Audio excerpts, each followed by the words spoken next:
or gill arches. They're all the same. And by way of introduction, I want to tell you a couple of things. One thing is, evolution does not invent anything new. It only tinkers with what it has. That's all it does. So that's why when you start looking at embryology, you have to go through particular stages, and we've all heard ontogeny recapitulates phylogeny. And what that means is growth and development follows in a vague way kind of the way that evolution works. Because you just don't get to Z by creating something new. You got to go from A through all those steps. A perfect example of the how conservative evolution is that if you don't like what's happening to you, if you're being chased by predators, if there are new diseases, if the food you used to eat is gone and you're all upset, and you're being insulted by your environment, there's two things you can do. That's it. You can contract a muscle, or you can secrete a hormone. That's all you got. So we've taken those two simple steps and have built upon them in 3.5 billion years. Which is why I want to introduce you, I need the shock. Why I want to introduce you to something that, that I call tube theory. I don't know, it's insane. But really all you are is you're a big giant tube. It's true. You're a giant tube lined epithelium. So you look like,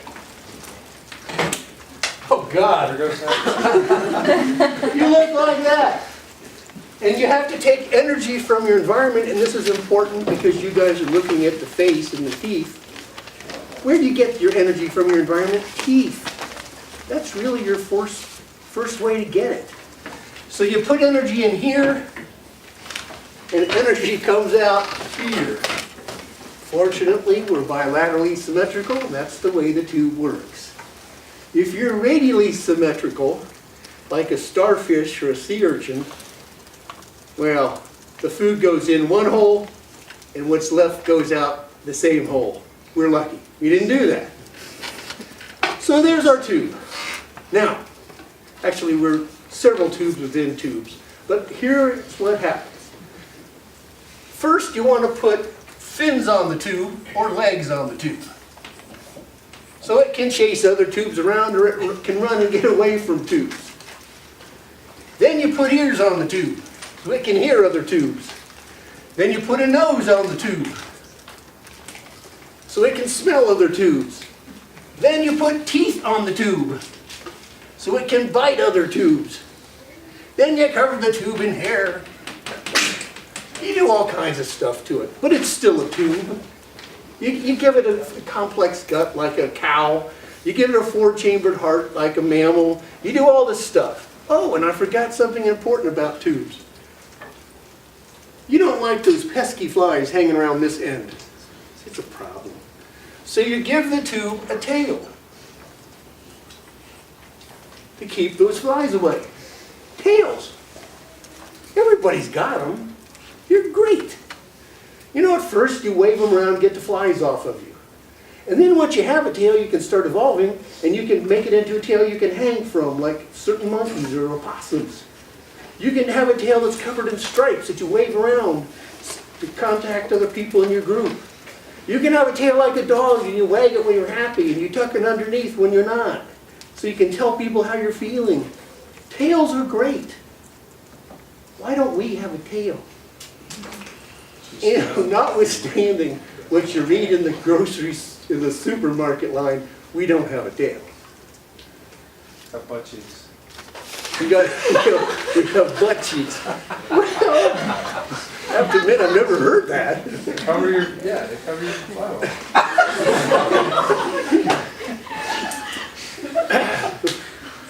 Well, it's a thigh.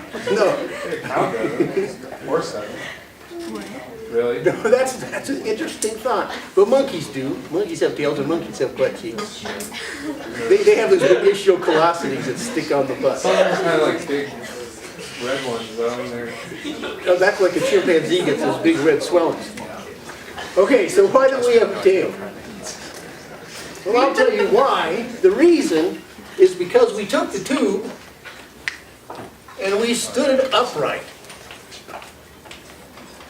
And that was a dumb thing to do. In this animal, the gravity vector is coming this way. Remember, we all live in a place that has gravity, so we can't get away from that. When we turned it up, we turned the gravity vector 90 degrees off axis. And you know what we had to do? All of your guts, your viscera, it's in here, is going to fall through the tube. And you don't want that to happen. That's a mess. That's a terrible mess. So we took the tail muscles, which is, anyone know, pubococcygeus? Does that ring a bell? It's okay. You guys work at the other end of the tube. We took pubococcygeus, which is the muscle that wags your dog's tail, and we took it and we put it here, and that's the pelvic floor. And the pelvic floor is why you don't lose all your viscera. But then we did a really dumb thing. Not only is this kind of dumb, but we grew this giant brain, and we have to push the brain through the pelvic floor. It's the only way you can get out. And that pelvic floor gets torn. And it gets beat up pretty badly. And then what happens? Something that only happens to humans. Prolapse of the rectum, prolapse of the bladder, cystocele, and prolapse of the uterus. And that isn't pretty.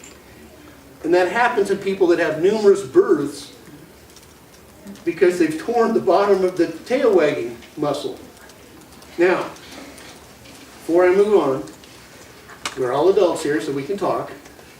There's an exercise. These are striated muscles. I know you're thinking, what's he going to say? These are striated muscles, so you can still contract them voluntarily. Right? So, a guy who used to be a case, named Kegel, developed these exercises called the Kegel exercise. And I'm doing one right now. So the take-home message is, I'm not going any further than that. The take-home message is, it's not a bad idea to do your Kegel exercises, particularly if you're a female. Your partner will be happy for it. Anyway, so when we move on in this thing, we're going to be talking about a tube and how you get from the A tube into the Z tube, which is us. We haven't really changed much. So when we talk about pharyngeal arches, that's what they are. They're gill slits. I better erase this. Well, I'll do it later.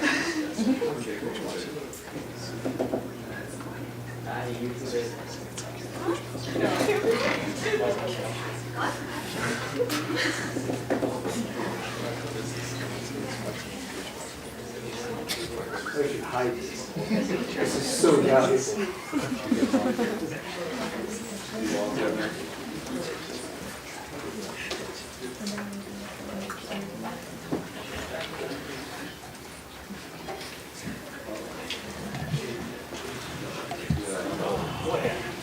Come back. Light problem.